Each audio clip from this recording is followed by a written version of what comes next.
Hi students, this week, the week of 4-6 to 4-8, has a couple of things that we're doing.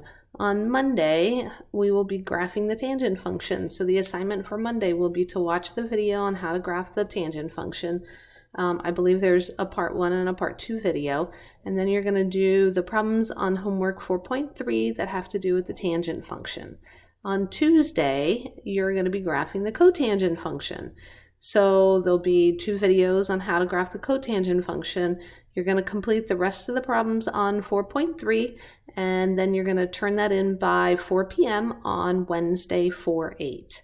Then on Wednesday, in preparation for the week after Easter, when we come back from Easter break, I would like you to read section 4.4, go over the steps for how to graph the secant and cosecant function.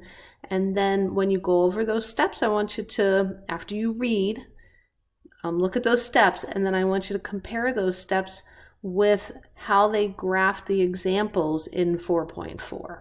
And that'll help you get ready for what we'll be doing when you come back from Easter break. After that, enjoy your Easter break and have fun.